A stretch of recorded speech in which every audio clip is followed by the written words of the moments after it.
Life was good. Ministry was better. Jesus' hospitality team had more guests coming to church than they had gift bags to give them. People were coming from everywhere to hear Jesus' words and see his works. Then someone came running like a rain cloud over a baseball game, and Jesus broke the bad news as good news to his disciples. Gentlemen, you all remember Lazarus? Nods all around. Well, Lazarus is asleep, but I'm going to go wake him up. When they heard that, they were ecstatic and confused. We saw on Facebook that he's been sick, but it sounds like he's already on the road to recovery. Sadly, they didn't get it, so Jesus told them plainly, Lazarus is dead. When they heard that, the disciples looked down at the ground, then at each other. They all knew if Jesus returned to Bethany, to Lazarus' house, they would be dead too. Bethany was a stone's throw from the headquarters of the men who picked up stones to kill Jesus the last time he was in town. If they walked into Bethany now, they were signing their own death warrants. Then Thomas spoke up and said, Let us also go, that we may die with him. Some of the other disciples may have been a little more upbeat. Come on, fellas. If we're going to Bethany, Jesus will make everything all right. Buck up, little campers. The clouds will clear and the sun will shine again. But not Thomas. Thomas was a realist at best and a pessimist at worst. He was a first-century Eeyore. But Thomas was sure of one thing. He would rather go to Bethany and die with Jesus than stay where he was and live without him. Good day, everyone. I hope all is well for you and yours. You are listening to L.J. Harry, and you're listening to Week 15 of Simplify.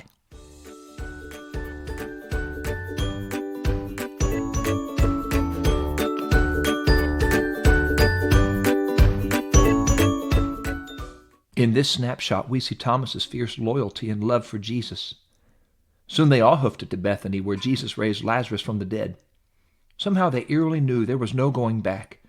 Jesus knew it, and the disciples would too. Jesus was on a crash course with the cross. So he gathered his disciples into an upper room for one more meal and one more message. He told them he was going to die. The very next morning he did. It was over. For 3 years, Thomas followed Jesus, hung every hope on his every word until the Romans hung him on a cross. Days later, 10 of the disciples were huddled together in a locked room, their eyes puffy and heads aching from their sobs. But Thomas was absent. Then miraculously and suddenly, Jesus appeared to them in the upper room, locked doors and all. In John 20:20 reads, He showed them his hands and his side. Then the disciples were glad when they saw the Lord. They all needed to see his nail prints to believe Jesus was somehow alive. Thomas wasn't in church that day for Jesus' most miraculous miracle, but the disciples called him up. Thomas wasn't so easily persuaded. Herein lies the story where he is dubbed Doubting Thomas, because he said, Unless I see in his hands the print of the nails, and put my finger into the print of the nails, and put my hands into his side, I will not believe. But he wasn't the only one. None of the disciples believed. They should all be dubbed the doubting disciples. 8 days later, Thomas was back in church. Suddenly Jesus appeared and said, Peace be unto you. Then he turned to Thomas and said, Go ahead, Thomas. Reach your finger here and look at my hands. And reach your hand here and put it into my side. Don't be unbelieving, but believing. What Thomas saw and felt led him to make one of the most faith-filled statements about Jesus. My Lord and my God. Thomas was the first of the disciples to call Jesus his God, and Jesus did not rebuke him for it. Thomas had the greatest revelation of who Jesus is. He's not just a preacher, not just a prophet, not just the Son of God. Jesus himself is Lord and God. Could it be that Thomas was unwilling to live his life and give his life for Jesus just on someone else's testimony? Would we dare do any less? Perhaps he's not doubting Thomas after all. Perhaps the most misunderstood man in the Bible may actually be more faith-filled and faithful than we thought. Would you please pray with me? Lord, you know we all have doubts about different things, but our faith is in you. You have never been unfaithful to us. Help us to live faithfully for you. Thank you for what you have done for others, but help us to live our lives with the testimony of what you have done for us. May we be faithful to you as you have been to us. In your faithful name, amen.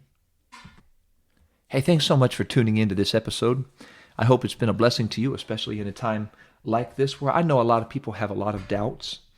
This is one of my favorite stories to try to rebuff, because I really do believe Thomas had more faith than we give him credit for.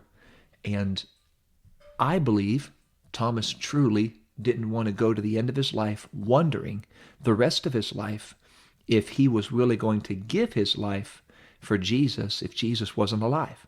So rather than just trust somebody else's testimony, Thomas wanted to have his own. And I want to have that same resolve and conviction that I'm thankful for what God has done for other people and how he's come through for them, but I want to see the Lord do those kinds of things for me so I can share with others what God has done in my own life personally and not just tell somebody else's story. I hope you have your own stories, your own testimonies, your own victories that you can share with other people and not just share those of others with others. If not, spend some time in prayer and ask God, give me my own stories, give me my own miracles, give my own testimonies so I can share those with other people and they can see what you have done for me in my life. I really do hope this episode has been a blessing to you. Once again, thanks so much for tuning in. I appreciate everybody who has listened to Simplify, who's shared Simplify with others. Thanks to all those who have purchased the devotional Simplify. We are getting very close to a full cycle. We started this journey about this time last year, and I have been praying about what the Lord would have me to do concerning this podcast because we have just about run the complete course of devotions of Simplify. And I know there have been several who have asked me to continue it in possibly a different manner or a different measure. So I am praying about how the Lord could use that to be a help and blessing, especially in a time like this where people are looking for inspiration and direction and hope. So I would ask you to partner with me in prayer, asking God to give some direction, what he wants to do through the podcast Simplify. But thanks to all those who are listening all over the world. I pray you are staying healthy and safe. I pray that you have everything you need, all the supplies you need, all the groceries you need, especially all the faith you need and all the people around you need, and the people who need you. I pray they're all safe and healthy as well. Continue asking God that he would lead the whole church through this time. I know he's faithful and he will be with us. If you want to purchase a copy of the Devotional Simplify, you can do that at pentecostalpublishing.com, and they will gladly deliver it to your door. They'll leave it there, I'm sure, and that way you can go out and pick it up safely and cleanly, and you can share it with others. If you want to purchase a copy on Amazon or for your Kindle or tablet, you can do that as well. Thank you so much for tuning in to Simplify. I pray by this time next Sunday morning, whenever I go to publish the next episode, we'll have something that will glorify God and help make disciples through the podcast Simplify. May God bless you and keep you. I look forward to talking to you next week and always look forward to walking closer with Jesus as we have walked and do walk through Simplify.